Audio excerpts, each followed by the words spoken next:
और इल्ला माशाल्लाह हैदराबाद के अंदर ऐसी ऐसी होटलें चलती है, ऐसे ऐसे बड़े बड़े ब्रांड से, ऐसे ऐसे बड़े बड़े पूरी सड़क पर कब्जा करते हैं, पूरा पार्किंग का कोई वही गंदगी के अंदर वही मोरी का पानी बह रहा, वही हो रहा। वो एक जना गाड़ी ला के लगाया तो मेरे घर के बाजू कहीं को लगाया, तेरी अम्मा की, तेरी बहन की, वही कल्चर में रहते थे। आज भाई जो खबरस्तान एनक्रोचमेंट कर सकता हूँ, तालाब एनक्रोचमेंट करना क्या बड़ी बात है उसके लिए। हुकूमतें बदल जाती है लेकिन नुमाइंदगी पूरी नहीं होती। मैं सैयद सफदर अली मूसवी इलियास साहब जो है, मैं आपसे ये पूछना चाहूंगा कि हाइड्रा का जो मौजू यहाँ पे छिड़ा है, तो जो कांग्रेस हुकूमत ने जो इनिशिएटिव लिया, ये एक हाइड्रा बॉडी बनाकर और एक आईपीएस ऑफिसर जो है हमारे एवी रंगना साहब को अपॉइंट कर और जिस तरीके से डेमोलिशंस हो रहे, तो इलियास शमसी साहब, ऐसा अगर 10-15 साल पहले होता कि जो वाटर बॉडीज जो है या नेचुरल जो लेक्स है, तालाबे हैं, इनको जो है रिवाइव करने की जो कोशिश अगर 15-20 साल पहले से अगर होती, तो आज जो सिचुएशन है, जो बरसात की वजह से जो लोगों के घरों में पानी आ रहा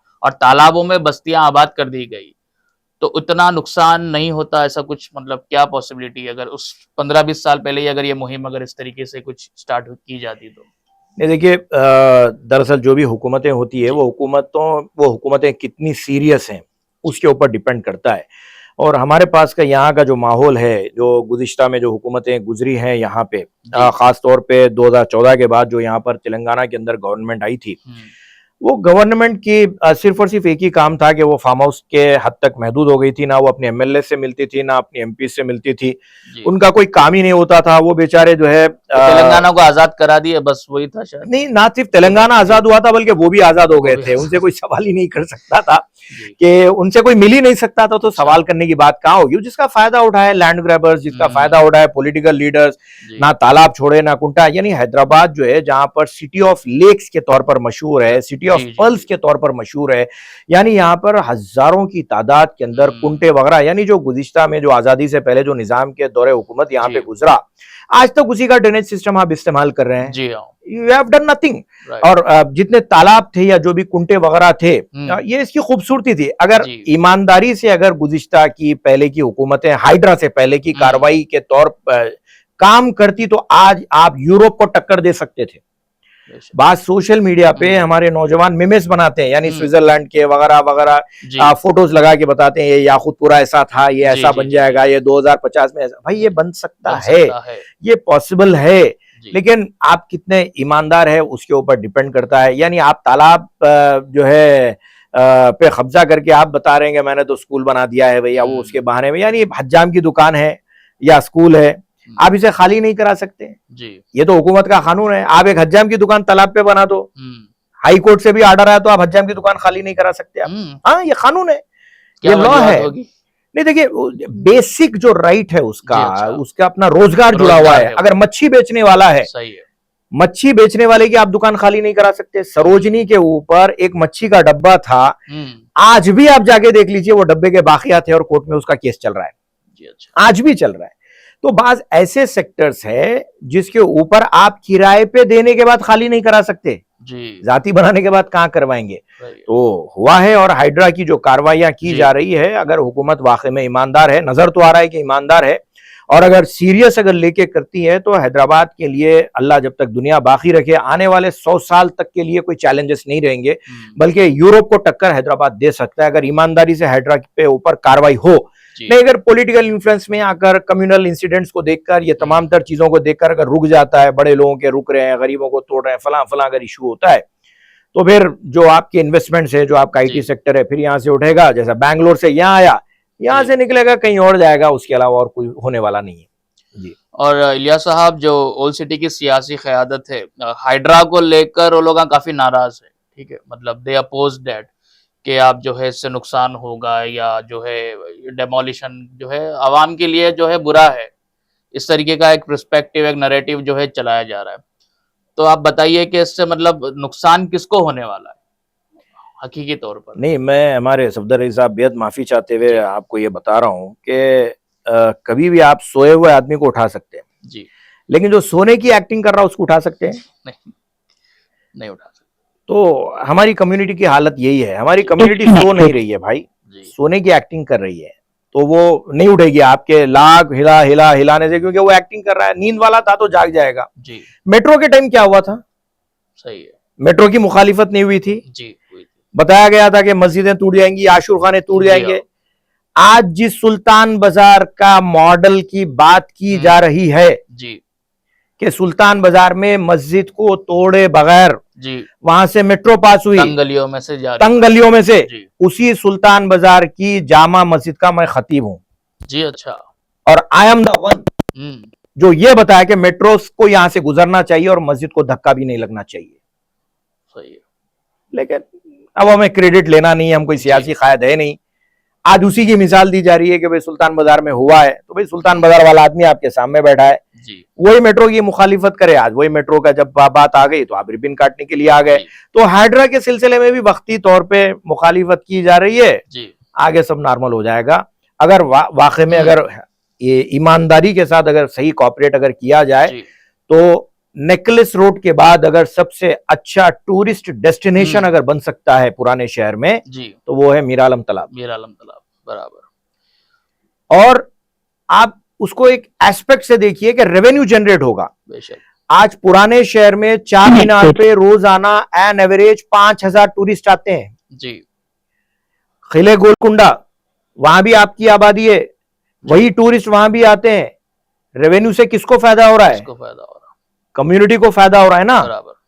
आप ये एंगल से क्यों नहीं देखते? आप सिर्फ मुखालिफत करना अपना हक समझते हैं, लेकिन कितनों के घर चल रहे हैं उस जानिब आपकी तवज्जो लेकिन नहीं। ऐसा क्यों होता है इलियास साहब कि जब इंक्रोचमेंट्स की बात आती है, खास करके ओल्ड सिटी पुराने शहर या उसके अतराफ के जो लेक्स है, मीर आलम तालाब की मैं बात कर लूँ या जो है सलकम चेरवू है या जो बमरुकनोदौला का जो वाकया जो पेश आया सामने, तो उसमें जो है ओल्ड सिटी सियासी क़यादत के लोग जुड़े हुए होते हैं, उनके दोस्त और अहबाब जुड़े हुए होते हैं। हत्ता कि मीर आलम तालाब में जो इंक्रोचमेंट्स है तो वहां पे जो है जब माजिद हसन साहब जब मेयर थे 2012-13 की जो बात है, तो तब वो वहां पे जाके दौरा करे, नुमाइंदगी करे और जो है पब्लिक स्पॉट बनाएंगे, टूरिज्म को बूस्ट मिलेगा।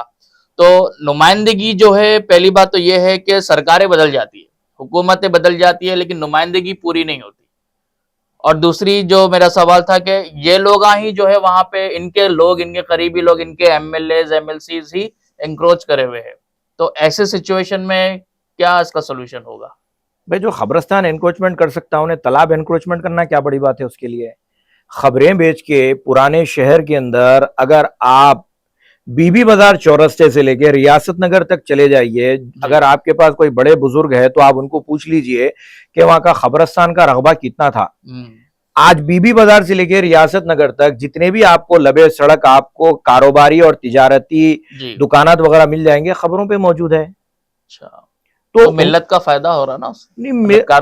अब जो चले गए दुनिया से चले गए, लेकिन जो हयात में है तो उनको शायद रोजगार दिलाने का कुछ एक मॉडल होगा वो। तो अब इसके अंदर भी वही सोच लीजिए कि कोई तो कोई हमारा कम्युनिटी का आदमी खा रहा है, कोई यही फायदा उठा रहा है। तो देखिए कभी भी क्या है, इंसान को जो तालीम दिलवाई जाती है, जो उसको इल्म हासिल होता है, वो इल्म आलमगीर होता है, यूनिवर्सल होता है।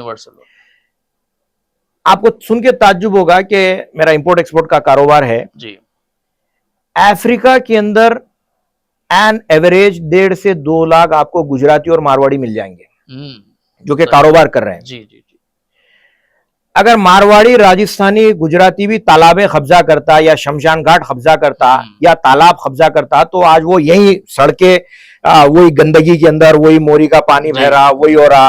वो एक जना गाड़ी लाके लगाया तो मेरे घर के बाजू कई को लगाया, तेरी अम्मा की, तेरी बहन की, वही कल्चर में रहते थे। आज वो आज अदानी और अंबानी को हम बोलते इतना पैसा कमा लिया जी, लेकिन वो पैसा यहां बैठ के नहीं कमा रहे हैं, उनकी अपने लोग फैले सारी दुनिया में। अफ्रीका के अंदर आज की तारीख में अगर हम किसी को ये बोले कि भाई कारोबार करना, तो बोले नहीं साहब सेफ नहीं है।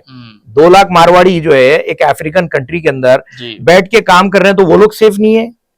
तो जब आप यूनिवर्सल लेवल पे जब आप अपने घर से निकलेंगे तो नाली, मोहरे, खबरस्तान, तालाब, एनक्रोचमेंट, ये सबसे निकल के आप आलमी पैमाने पे पैसा कमा सकते हैं जी। कमाने के लिए अल्लाह ताला जो है सीरो फिल अर्ज बोला गया, पूरा जमीन पे फैलो बोला, घूमो बोला, फिरो बोला, कारोबार करो बोला। तो बेचारों को जो है सिखाया यही गया कि भाई आपकी दुनिया ये खबरस्तान तक, ये एनक्रोचमेंट तक, ये जमीन कब्जा करना, ये खबरस्तान कब्जा करना, ये तालाब कब्जा करना। तो हो सकता है कि एक जनरेशन लगे इससे निकलने के लिए, और हमारा काम कोशिश करना है कि ये चीजें समझाएं। अब अगर समझ जाए, अल्लाह की तरफ से तौफीक आ जाए, हिदायत आ जाए, जी तो जो है अंबिया की भी अगर आप जिंदगी पे रोशनी डालें, जी खुद नबी पाक सल्लल्लाहु अलैहि वसल्लम की जिंदगी पे आप रोशनी डालें, जी तो आप सल्लल्लाहु अलैहि वसल्लम मक्के के अंदर बैठ के नहीं थे, बेशक आप सल्लल्लाहु अलैहि वसल्लम अपने चचा अबू तालिब के साथ बाहर तिजारत के लिए जाते थे। तिजारत के लिए जाते थे। तो ये एक मैसेज दिया गया कि भाई आपको फैलना है। अब बेचारा घर के बाहर निकलनी नहीं है तो लाजमी बात है चबूतरा भी कब्जा करेगा, लाजमी बात है फिर जो है अपना एक डब्बा डालेगा। अफसोस तो ये वो होता है कि भाई बेचारा जो है मलगी उसकी अंदर होती और आगे 10 फीट तक रोड कब्जा करके फिर उसको भी किराए पे देते, यहाँ से 500 वहां से 200। ये हराम है, हराम। सड़क चलने के लिए है, सड़क पे सबका हक है। अगर आप सड़क पे अपना सामान इंच भर भी आगे करके उससे कमाई हासिल करते हैं, आपके लिए सीधा सीधा हराम है। अक्सर लोग मुझसे सवाल करते हैं कि भाई ये आजकल क्राउड फंडिंग के अंदर जो लोग लूटमार मचाए हुए हैं, भाई ये पैसा लूट रहे हैं, फलस्तीन के नाम पे लूट लिए, उसके नाम पे लूट लिए। मैं अक्सर ये कहता हूं कि भाई हराम का माल हराम में जाएगा। आप ये सोच रहे हैं मैं कारोबार कर रहा हूं, आपको इस्लाम ने ये सिखाया है कि कपड़े में अगर ऐब है तो बताकर बेचो, ये ऐब है जी। अगर आप बताकर नहीं बेचते तो आप गुनाह में शामिल हैं। आपने मलगी अगर 10 बाई 10 की ली तो वो आपके लिए जायज है। और इल्ला माशाल्लाह हैदराबाद के अंदर ऐसी ऐसी होटलें चलती है, ऐसे ऐसे बड़े बड़े ब्रांड से, ऐसे ऐसे बड़े बड़े पूरी सड़क पर कब्जा करते हैं, पूरा पार्किंग का कोई there is no any discipline, कुछ ऐसा मामला नहीं है। तो ये चीजें जो है लाजमी बात है, वो लोग अगर ये काम करेंगे तो हराम का माल हराम में जाएगा सीधा सीधा। तो आज हमारे साथ जो है इलियास हमज़ी साहब जुड़े थे और काफ़ी इंटरेस्टिंग और इम्पोर्टेंट अहम मुद्दों पर जो है डिस्कशन हुआ। फिर किसी दिन जो है मुलाकात होगी न्यूज़ स्टूडियो के इस स्टूडियो में इलियास हमज़ी साहब आपके साथ। शुक्रिया बहुत।